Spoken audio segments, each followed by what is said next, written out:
I want to take a look at a couple things right now, show you a couple pieces of gear. One is for the dogs, specifically this guy, Mr. Echo. He loves his bed. And this bed, see, he already wants to get on it. There he goes. He loves it. He loves his bed. You love this bed. I got this bed used and it's really impressed me. Okay, Echo, get up so we can show your bed. Get up, get up, get up. Come on, get down, good boy. So you can see it's got these tears in it, and this is actually the bottom of the bed. So I flipped it over because this side had sun rot, and you can see where it's all torn up here. That's from his claws, you know. On this side, this part of the fabric is held up well against his claws, but this side, it's just not made to be flipped over. So I really do like this bed. I'll put a link to it down in the description on Amazon. And if you click on that link, even if you don't buy the product, if you just check it out, that helps us out on the channel, like I always say. So check it out. I'm recommending it because Echo likes it a lot. And it seems to be fairly sturdy as far as, like, these poles are metal. The connectors are plastic, and it has rubber. He's trying to get on it right now. It has rubber feet on the bottom. So it's actually built pretty sturdy. And if you want, you can pretty easily collapse it. You just pull these sections apart. You pull these metal parts out of the corners, and then you can collapse it. But what I do is, I'll show you. I like to have gear that doesn't take up a lot of space, because you always do end up with things that are fairly bulky, right? Like I got their food here, then I got a garbage bucket, I got this table, which I'm kind of wanting to upgrade to a smaller foldable table, and you got like water and then tools and gas, and there'll be a generator right here too that I usually have here. And those things, they just don't get smaller. So any gear that you can get that folds up or is fairly compact, like this bed, it just saves you a lot of headache when you're trying to move things around. And I pretty much pull this out at every campsite we get to for Echo. So it's nice that it's fairly small. Okay, Echo, yes, lay down. Yeah, show him. Yeah. Can you lay down? Good boy. Now, to give you an idea of the size, like Echo is, he's almost 70 pounds. I think he's like 65, 68 pounds, something like that. So that kind of gives you an idea of his size. And the bed, this bed is actually, like, I think it's called medium. Somebody, one of our awesome subscribers, got the replacement cover, which is pretty awesome. Yeah, see, it says medium right here. And you can see this tiny dog that they have on there. It's pretty funny. But so Ken got us this cover, and I'm gonna put it on here, but you know what? I'm gonna wait until this thing completely falls apart, because there's no reason to put this through, you know, abuse and sun damage when I still have this one that is, you know, it's maintaining its integrity good enough for now. So once this rips out, and it looks like it won't be too long, you can see it's kind of starting to rip there and over here, then I will replace it. So I just wanted to thank Ken for sending us this from our wish list. It's really nice. You can see how much Echo loves it. That's funny, Echo. How do you know it's for you? That's so awesome.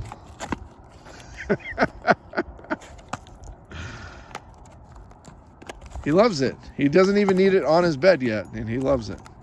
So, dude, thanks for getting us that from our wish list. Like, I found this. I was going to buy a whole new bed. I thought I'd have to buy the whole thing, and then I saw this, and so I put that on the wish list because it was pretty cheap. And I thought, that'd be awesome. That's all I need. And then I can put this bed through a good, honest test with a brand new cover. And so that's what we're going to do. Okay, Echo. Now check out my shoes. These are a little bit over a year old. They're probably like 14 months old.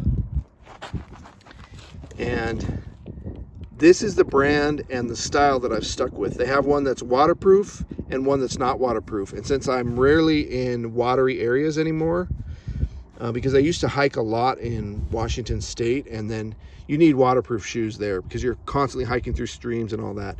This is the non-waterproof version. And you know what, honestly, what are these called? I think these are called Moab, but it's by the brand Merrell. And I'll put a link to these because I can vouch for these. These are awesome, awesome shoes. The thing though about these shoes is the laces crap out before the shoe does. I think these laces kind of crapped out about 6 or 8 months after I had these. And I do, you know, obviously I put a lot of wear and tear on them. I'm going to show you my other boots too. So you're not going to miss out here. You're going to see all the shoes that I wear, because I'm constantly in different types of terrain, and it's generally pretty rough terrain as far as like being rocky and like really dirty and dusty. So you can see the bottom of these, and I mean I wear these pretty much every day, you know, on concrete, at rest areas. They work great. I never slip in them even if it's wet, so I stick with this brand. I really like this specific model too. And if you look on Amazon, I'll put a link down in the description for these as well. They're kind of expensive. I mean, they can be like 100 or 120 bucks, but if you don't mind the color, which I don't even know what color these were, because they just take on, you know, whatever kind of terrain you're in, that's what color they're going to be, whether it's like red dirt or sand or mud. I mean, that's the color they're going to be, so it doesn't really matter to me what color I get. And they have all kinds of different funky colors if you want something funky. But so okay, so these ones I got brand new. If you're hearing noise right now, it's the wind, but also we got the freeway out here, and it's, you know, it's fairly noisy. I don't usually like to camp this close to the freeway, but since I've been having truck troubles, I feel a lot safer being this close to the freeway, so I really don't mind. But I am going to take off here in a couple days, and we're going to be much further away from a main road. So I picked these up on Amazon, and just picking through the different colors, I found the cheapest color, and these were 50 bucks. I don't know why they were so cheap, but they're awesome. They're exactly my size. And this is even like an updated version, so the tread is basically a little different, but I'm super excited to get these. And so you can see I got gray. They're going to turn gray or brown or whatever once they get dirty. So I just wanted to show you what I use, what I trust out here, because that'll give you some ideas of what kind of shoes you're going to need if you're out here in all different kinds of terrain. Now if these get wet, then you know they're going to get soaked, so they're not made for crossing water like streams and creeks and things like that. So when I run into that situation, I have waterproof hiking boots, which are these right here. These are my Zamberlins, and these are about 300 bucks. They're, you know, they're Italian, they're all leather, and they're very heavy duty. These will last me for many years, even if I use them regularly, which I don't use them a whole lot. If I'm worried about rattlesnakes, then this is a good boot to wear because they go up fairly high. And these have Gore-Tex in them, so they're completely waterproof, and I really trust these boots. These are mainly like backpacking boots for hiking around when you have some weight on your back. But just as a regular basic hiking boot, I really trust these. I really like these a lot. I don't have any complaints about these, you know, except I guess the price, 300 bucks is kind of a lot, but you can find these on sale too. I've got these before for 125 bucks in the past when they're on sale, so you can find them cheap. But I don't mind paying up for a boot like this. If you want something cheaper, what I use for kind of my just beating around boot, and these are also waterproof, is these are 511s. Here's their logo. And these are just like kind of a basic combat boot. They go up a little bit higher than the Zamberlans. And they're just a little bit cheaper. You know, they don't have quite as good of a sole, and they don't have that heavy duty leather on them. But I really like these boots. They're super comfortable. They're very soft, and they're not the kind that you need to break in when you get them. It also, I think they have a cup in there, some sort of, I don't know if it's steel or plastic, but there is one in the toe. Whereas the Zamberlans don't have that. It's pretty firm up here, but they don't have any kind of a plastic cup or a metal toe in there. So these are just some options for you.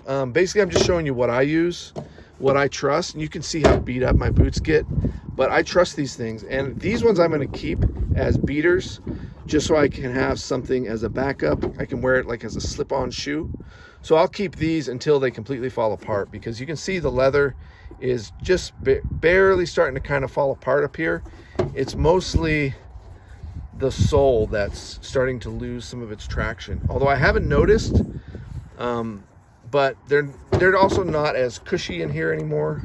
So having a brand new pair is gonna be really nice. I just wanted you to see the kind of shoes that I wear out here, because obviously shoes are really important. And honestly, I've had these brand new ones in the box for a while, and so that's why I wanted to show you them right now, because they're gonna get nasty here pretty soon, and I just wanted you to see what they look like when they're brand new. I mean, for 50 bucks, I mean, that's a good deal. That's a really good deal for 50 bucks.